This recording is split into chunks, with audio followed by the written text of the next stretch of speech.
Hey Balko, this is your biology teacher Miss Poonam and I welcome you all in your biology class. So today we are continuing the same chapter, chapter number 3, human reproduction from your NCERT book class 12.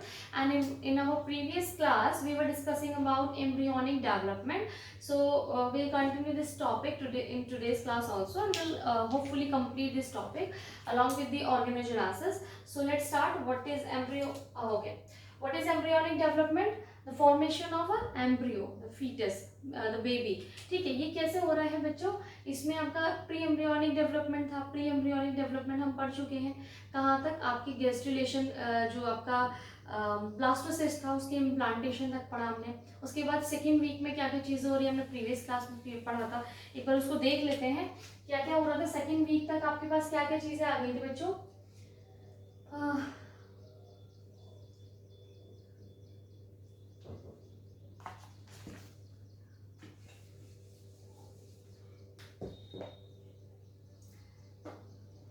ऐसे देखते हैं हम लोग. क्या हमारे पास क्या था बच्चों? हमारे पास थे ट्रोफोब्लास्ट,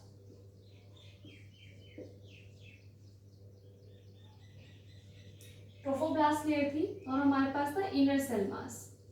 इनर सेल मास, ठीक है. वो फर्दर आगे जाके आपका 2 लेयर्स में कन्वर्ट कर दिया गया था या फॉर्म हो गया था. इसकी भी 2 लेयर्स बनी थी, राइट. इसका क्या था?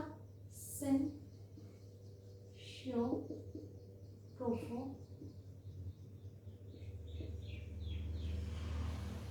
ट्रोफोब्लास्ट. ओहो, सही तो लिख रही थी मैं. एक मिनट.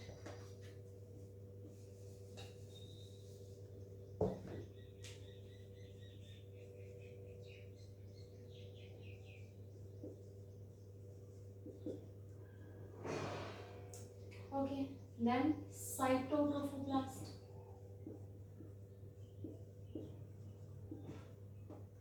यहाँ क्या मिला था हमको बच्चों? Epiblast and hypoblast. ठीक है, यहाँ तक हम पढ़ चुके थे. एपीब्लास्ट और हाइपोब्लास्ट में क्या हुआ था? जैसे रोटी फूलती है ना, उसमें बीच में कैविटी फॉर्म हो गई थी. इसके अंदर जो कैविटी फॉर्म हुई थी,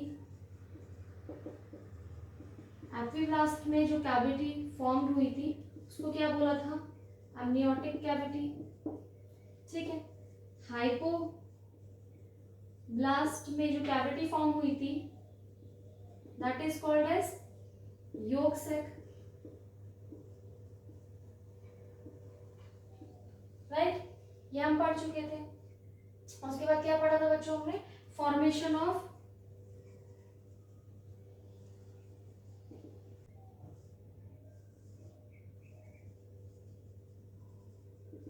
कोरियोनिक विलाय, ठीक है, जिसको कंबाइनली हम किसको सिंसाइशियोब्लास्ट, साइटोब्लास्ट, और हमने किसको लिया था बच्चों? एक्स्ट्रा एम्ब्रियोनिक जो आपका क्या था? मेसोडर्म का. तीनों की लेयर को जो कंबाइनली कहा था हमने कोरियोन कहा था. ठीक है, वो फॉर्म कर लिया था. एलेंटवाइज बन गया था. ठीक है. और क्या बन गया था बच्चों? अम्बिकल कॉर्ड जो थी वो एक्स्ट्रा एम्ब्रियोनिक मेसोडर्म था, वो जो अब कैविटी फॉर्म हो गई थी उससे जो स्पेस रह गया था, कनेक्टेड रह गया था आपका ये इन दोनों से, उस वो क्या फॉर्म कर रही थी? फर्दर क्या अम्बिकल कॉर्ड फॉर्म करने वाली है, उसकी बात हमने कर ली थी. तो ये सब हम डिस्कस कर चुके थे. ये सब कहाँ हो रहा था? Second week.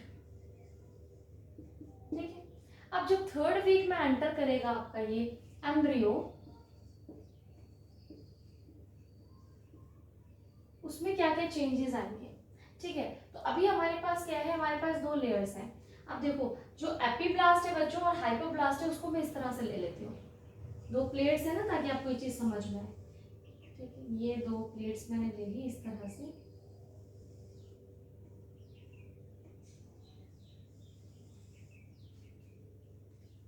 कैसा लग रहा है?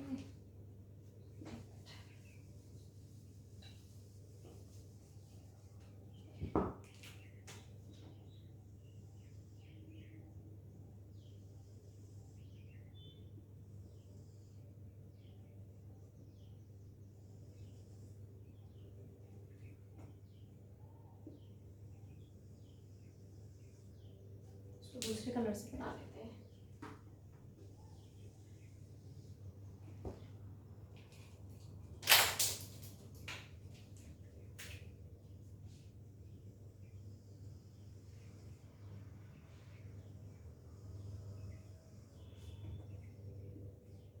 देखो ये एक प्लेट है ऊपर वाली जो ब्लैक कलर से मैंने बनाई है, दैट इज एपिब्लास्ट।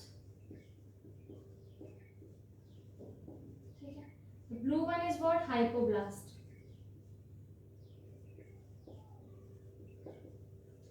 ये मैंने क्या कर रखा है यहाँ पर, देखो जब थर्ड वीक आता है तो बच्चों यहाँ पर एक कंस्ट्रक्शन बन जाती है, एक गड्ढा सा बन जाता है इस तरह से।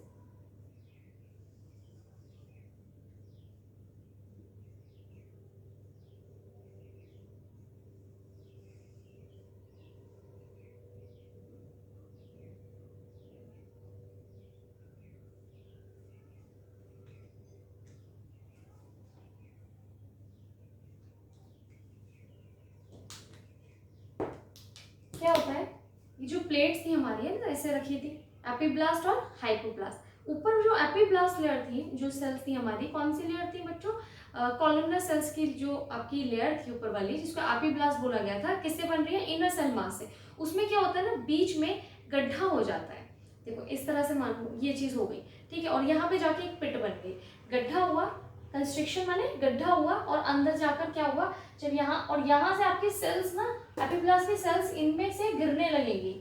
ठीक है, गड्ढा हुआ तो क्या है, जैसे होता है ना पहाड़ एकदम से हो गए, वहां पर लोग खड़े तो घिसने लगे उसके अंदर, ऐसा ना हो, तो ये चीज होने लगी यहाँ पर। ये जो आपका कंस्ट्रक्शन है इसको बोलते क्या है, this construction is called as primitive streak. इसको बोलेंगे प्रिमिटिव स्ट्रीक। ठीक है, ये जो पिट है इसको बोलेंगे प्रिमिटिव पिट। ठीक है, ये क्यों हुआ, बहुत सारी सेल्स जा रही है ना, इधर जाके आपका पिट बन गया, और यहीं पे सेल्स की वजह से एक नोड बन जाती है जिसे बोलते हैं प्रिमिटिव नोड। ठीक है, यहीं पर आपको नोड भी मिलेंगी, इसे बोलेंगे प्रिमिटिव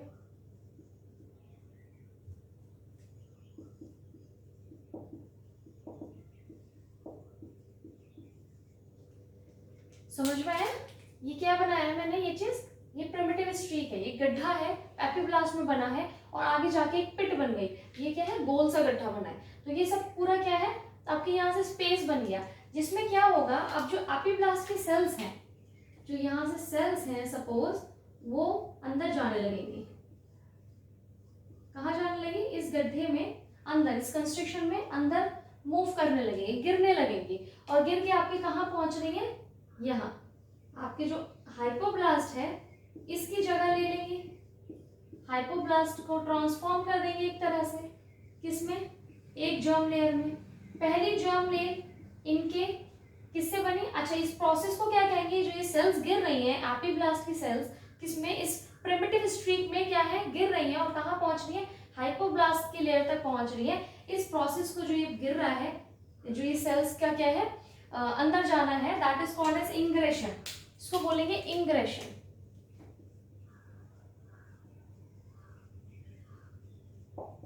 ठीक है, इसको क्या कहेंगे, इंग्रेशन। जो सेल्स, एपिब्लास्ट की सेल्स प्रिमिटिव स्ट्रीक से अंदर जा रही हैं और कहाँ पहुंच रही है, हाइपोब्लास्ट की लेयर के ऊपर, या हाइपोब्लास्ट की लेयर पर आपके इनर सेल मास की लेयर जा चुकी है। अब ये जो सेल्स यहाँ पहुंची है बच्चों, यहाँ जो पहुंची हैं, these will convert into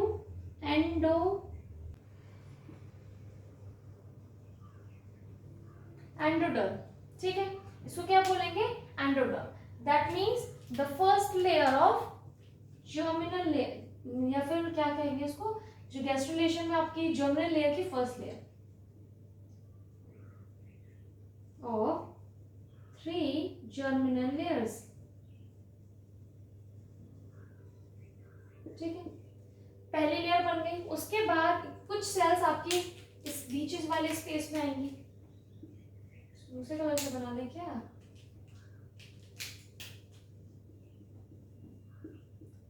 यहाँ भी आएंगी।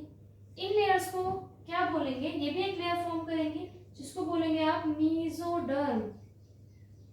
ठीक है, ये आपकी सेकेंड लेयर हो गई, मिडिल में जो होती है आपकी।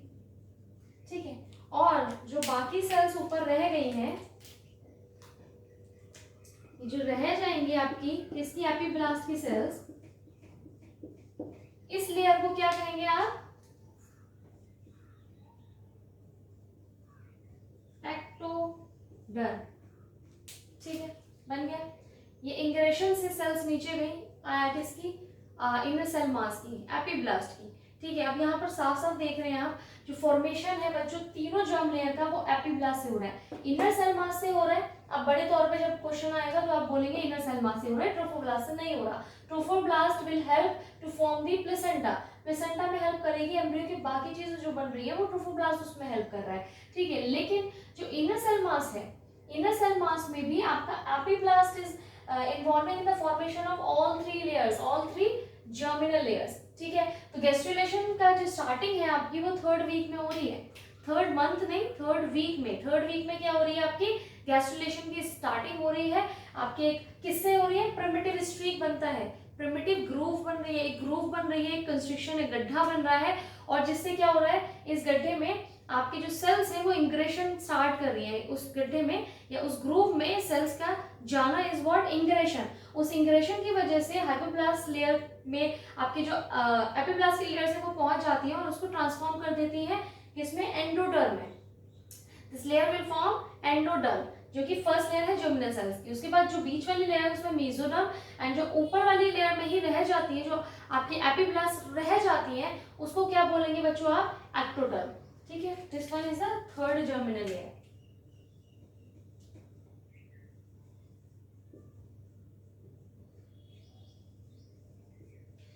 तो ये हो गया आपका क्या, gastrulation. Gastrulation is what, the formation of three germ layer. तो गैस्ट्रुलेशन थर्ड वीक में इस तरह से होगा। अब क्या ये ग्रूव या प्रिमिटिव स्ट्रीक ऐसे ही रहेगी, नहीं, इस तरह से फॉर्म हुई है और अपोजिट डायरेक्शन में क्या होगी, डिसअपीयर होगी।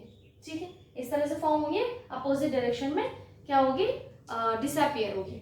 अच्छा, एक चीज और, जो हाइपोब्लास्ट है, हाइपोब्लास्ट ऐसे ऐसे क्या है ना, ऐसे करके आपकी क्या है, प्लेट है, प्लेट के एक साइड में एक तरीका नॉच होता है, नॉच बन जाती है कॉलमनर सेल्स की, जिसे प्रोटोकॉर्ड नॉड कहते हैं। ठीक है, जिस साइड में भी वो नॉड होगा उस साइड में आपका क्रैनियल बनेगा, बच्चे का जो एम्ब्रियो है उस साइड में क्या होगा, जो क्रैनियल पार्ट है, जो सर वाला पार्ट है वो फॉर्म होगा, और अपोजिट डायरेक्शन में उसको कॉर्डल बोलते हैं, कॉर्डल एंड, अपोजिट में कॉर्डल एंड। ठीक है, तो ये किससे डिफाइन होता है बच्चों, हाइपोब्लास्ट से, हाइपोब्लास्ट से डिफाइंड होगा। उसमें जो नॉच प्रेजेंट है नीचे, जिसे प्रोकॉर्डल नॉच कहते हैं, नाम शायद हो जाए इधर उधर याद नहीं हो। ठीक है, तो वो देख लेना आप, अगर आपको पढ़ना होगा तो वो किससे डिफाइंड हो रहा है बच्चों, आपकी जो एंड है, क्रेनियल और कॉर्डल एंड है, वो हाइपोब्लास्ट डिफाइन करती है, उसके नीचे जो नॉच प्रेजेंट है, प्रोकॉर्डल नॉच। ठीक है, तो यहाँ पे तो आपका कंप्लीट हुआ क्या चीज, गैस्ट्रुलेशन।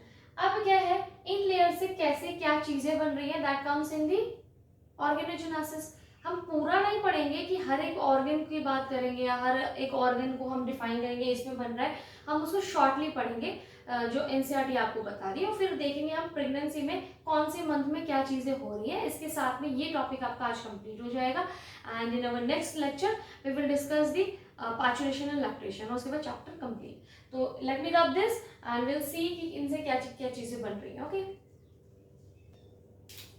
तो बच्चों क्या देखना है अब हमें, अब हमारे पास क्या हुआ, गैस्ट्रुलेशन कंप्लीट हो गया है।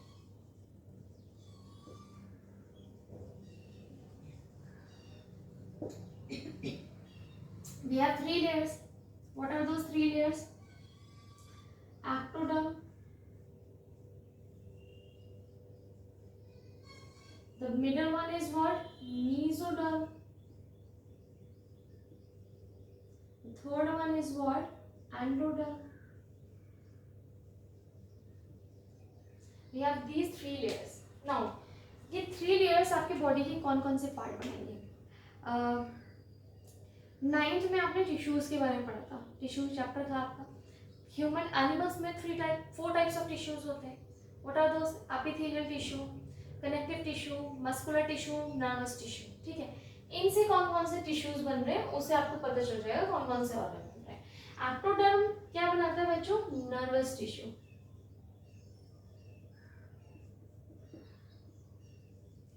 Ectoderm will be responsible for the formation of nervous tissue. Mesoderm, connective tissue.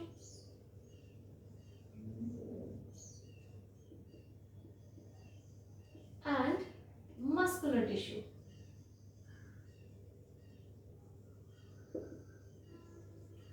Okay. And what about the endoderm? A part of epithelium. A part of epithelium tissue.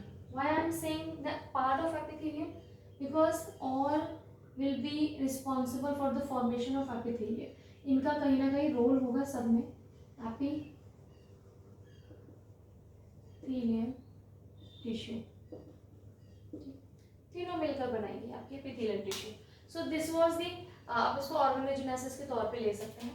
इसके साथ साथ में हम क्या देख लेते हैं बच्चों, जो मंथ है वो किस किस चीज में फॉर्मेशन में हेल्प कर रहे हैं, कौन से मंथ से क्या चीजें शुरू हो जाती हैं, कौन से मंथ तक कौन डेवलपमेंट कंप्लीट होता है। ठीक है, तो ये तो हो गया आपका गेस्टुलेशन के बारे में। लेट मी रब नाउ।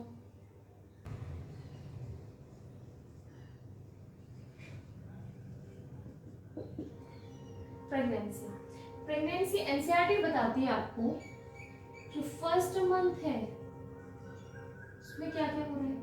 अच्छा, इससे पहले जो भी ऑर्गेनिज्म 3 लेयर्स बना रहे हैं उसके बाद पूरी बॉडी में चीजें फॉर्म्ड हो रही हैं उन 3 लेयर से, इस तरीके के ऑर्गेनिज्म को क्या बोलते हैं? एक टर्म याद रखिएगा, ट्रिफ्लोब्लास्टिक ऑर्गेनिज्म।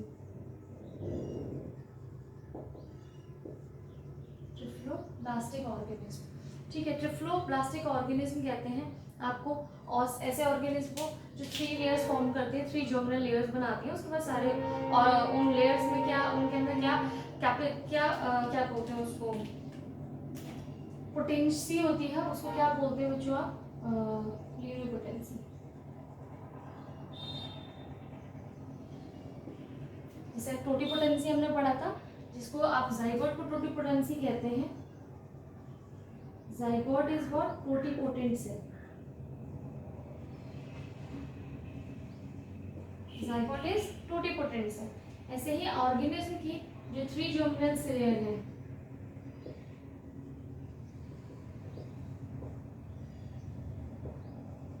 उनकी जो सेल्स हैं वो क्या होती है? प्लूरिपोटेंट। प्लूरिपोटेंट, ठीक है, मतलब कि एक सेल बहुत सारी तरीके की सेल्स बना सकती है, दैट इज प्लूरिपोटेंसी। ठीक है, वो आपके हो गई ट्रिफ्लोब्लास्टिक में 3 लेयर्स है, जर्म लेयर्स कौन कौन सी हैं? Ecto, meso and endoderm. इनकी जो सेल्स हैं उनके अंदर कैपेबिलिटी है डिफरेंट काइंड्स ऑफ सेल्स बनाने की, that capability is called as pluripotency. ठीक है, तो लेकिन जो जाइगोट होता है वो टोटिपोटेंट सेल है। Totipotent cells it is also the type of cell which is have the capability to form different kinds of cells, but that results the formation of different kinds of cells, या फिर different kinds of cells नहीं, वो सारी तरीके की sales बना लेती हैं, मतलब all type of cells to produce a single organism। जो कि सिंगल ऑर्गेनिज्म बनाने के लिए रिस्पॉन्सिबल है, वो सारी सेल्स बना लेती हैं। आपकी जो एक पर्टिकुलर सेल, उसके अंदर जो कैपेबिलिटी होती है उसको टोटिपोटेंट सेल्स कहते हैं, जिसको आप क्या कहते हैं? जाइगोट को आप बोलते हैं। ठीक है, दैट इज टोटिपोटेंट सेल्स। और ये तो साइड का चीज हो गई। अब बात करते हैं मंथ वाली।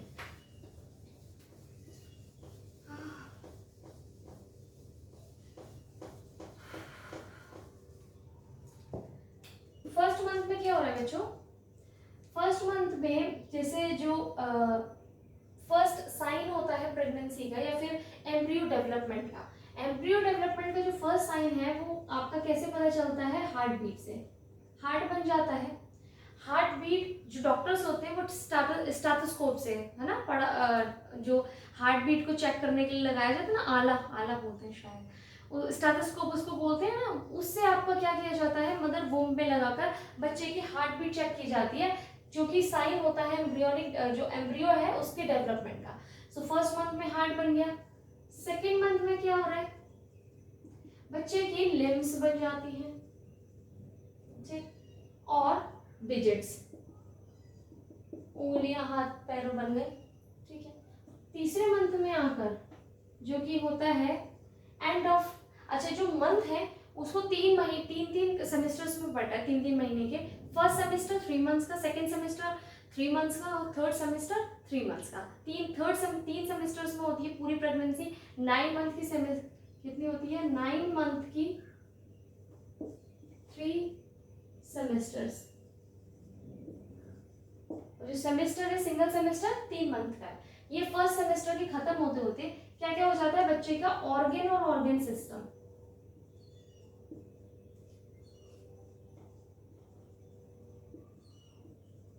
अब आपने सुना होगा ये चीज, बहुत मूवीज वगैरह में सुना होगा कि बच्चे का जो जांच होती है कि फीमेल है या मेल है, जो सेक्स का डिटरमाइन किया जाता है वो 3rd मंथ में होता है। 3rd मंथ में होता है। जैसे मैं क्लास में भी बता चुकी हूँ, ऐसा कुछ नहीं है कि थर्ड बच्चे का जो डिटरमाइन कर दिया जाता है वो at the time of fertilization हो जाता है कि इस बच्चा बेबी गर्ल बनने वाला है या बॉय। लेकिन उसके बाद भी कि जो ये एक्सप्रेशन होता है, एक्सप्रेशन क्या, यहाँ सुनो, जो आपका ग्रोइंग एम्ब्रियो है, ठीक है, उसमें 2 तरीके की डक्ट बनती है बच्चों, Mullerian and वुल्फियन।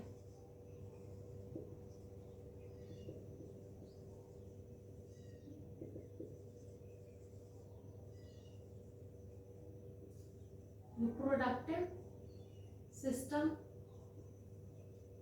Male reproductive system, Mullerian duct और वुल्फियन डक्ट। वुल्फियन डक्ट बनाती है आपकी male reproductive system, Mullerian duct बनाती है आपकी फीमेल रिप्रोडक्टिव सिस्टम। स्पेलिंग हो सकती है थोड़ी इधर उधर हो गई हो, मुलेरियन में से डबल एल आता है, अच्छा ठीक है। तो ये दोनों डक्ट्स बन रही हैं 1.5 महीने तक, 1 मंथ, और आपका कितना 15 डेज जो भी है आसपास इसके अप्रॉक्स, आपका दोनों डक्ट बन रही हैं। मतलब बेबी क्या है, ना फीमेल है ना मेल है, डिटरमाइन हो चुका है, क्या है, at the time of fertilization जो स्पर्म होगा उस पर डिपेंड करता है, स्पर्म क्या कौन सा आपका क्रोमोसोम लेके आ रहा है, एक्स या वाई, वो डिटरमाइन कर देता है। लेकिन फिर भी बॉडी के अंदर जो वुम है, मदर वुम है, उसमें जो डेवलपमेंट हो रहा है बच्चों दोनों हो रहे हैं, मुलेरियन डक्ट और वुल्फियन डक्ट दोनों बन रही हैं। लेकिन 1.5 महीने के बाद या 1.5 महीने के बाद आपका जो वाई क्रोमोसोम है, क्रोमोसोम है, वो एक्सप्रेस करता है, ठीक है। एक्सप्रेशन जो है वो 1.5 महीने के बाद होता है, जिससे जैसे अगर आपका एक्सप्रेशन क्या दिया वाई ने, टेस्टोस्टेरोन आया, तो वो क्या करेगा, आपका मुलेरियन डक्ट को क्या कर देगा, इसके एक्सप्रेशन को बंद कर देगा, इसके जो डेवलपमेंट को यहीं पर सीज कर देगा, रोक देगा, ठीक है। जिससे कि क्या होगा, वुल्फियन डक्ट आगे अपने डेवलपमेंट चालू रखेगा। इसका मतलब क्या है, यहाँ पर जो भी एक्सप्रेस हो रहा है वो अपोजिट वाले को जाके उसके डेवलपमेंट रोकेगा। दूसरा वाला डेवलप हो रहा है, होने दो, उस पर कोई इफेक्ट नहीं डालेगा, उसको ऐसे नहीं इनिशिएट कर रहा है उसमें कोई चीज या ऐड करेगा, नहीं, दूसरी वाली चीज को क्या कर देगा, रोक देगा। ये कहाँ हो रहा है, 1.5 महीने के बाद हो रहा है, ठीक है। 1.5 महीने तक बच्चा दोनों है, मेल फीमेल दोनों, ठीक है। तो ये चीज हो गई आपकी एक्स्ट्रा में, ऐसे एनसीईआरटी में कुछ नहीं है, बस एक्स्ट्रा में ऐसे बता दिया मैंने, है ना। तो और ये चीज जो एक्सप्रेस कर दिया, तो जो फॉर्मेशन है पूरा जो फॉर्म हो चुका है आपका एक्सटर्नल जेनाइटेलिया या रिप्रोडक्टिव सिस्टम, वो कहां पर हो रहा है, 3rd मंथ में। एक्सटर्नल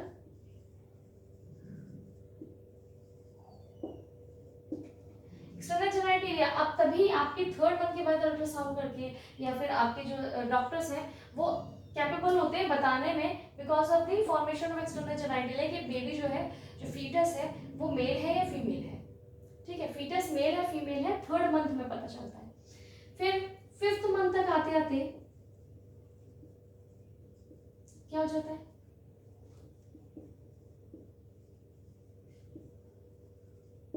हेड पे हेयर्स अपीयर हो जाते हैं, बाल आ जाते हैं सर पे, है ना। अब बाल बढ़ने लगे कहां पर, 5th मंथ में। उसके साथ साथ में first movement,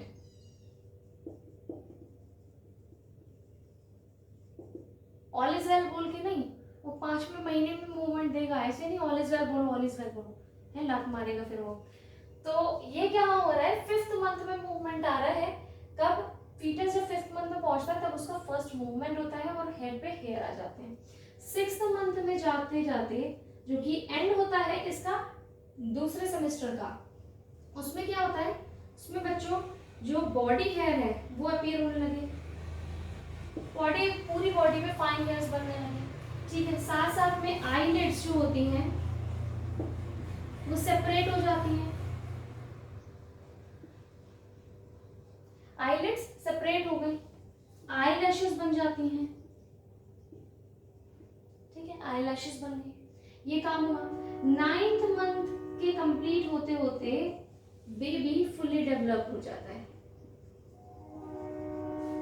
fully developed foetus, foetus आपके पास फुल्ली डेवलप्ड आ गया, जो कि इसके बाद में क्या होगा, पार्चुरेशन, ठीक है, जो हम नेक्स्ट लेक्चर में पढ़ेंगे। बेबी केयर, डिलीवरी और बेबी केयर कैसे होती है, कौन कौन से हार्मोन्स इन्वॉल्व होते हैं, वो सब हम नेक्स्ट लेक्चर में पढ़ेंगे। ये यहाँ तक हो गया आपका पूरा एम्ब्रियोनिक डेवलपमेंट।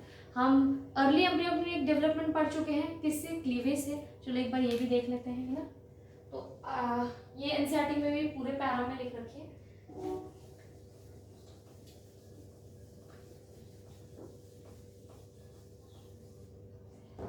हम लोग एम्ब्रियोनिक डेवलपमेंट में क्या क्या पढ़ चुके हैं बच्चों, एम्ब्रियोनिक डेवलपमेंट में क्या क्या होता है। फर्स्ट अर्ली एम्ब्रियोनिक डेवलपमेंट, वो क्या है आपका, क्लीवेज,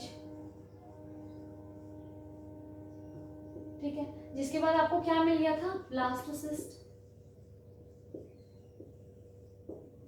ठीक है। उसके बाद आपने क्या पढ़ा बच्चों, gastrulation,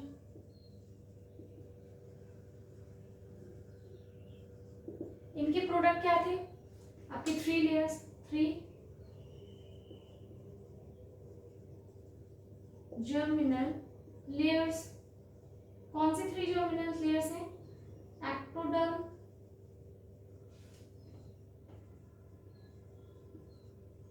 endoderm and mesoderm and endoderm. ये 3 लेयर्स किसके प्रोडक्ट हैं, आपकी गैस्ट्रुलेशन की। फिर हमने क्या पढ़ा बच्चों, ऑर्गेनोजेनेसिस,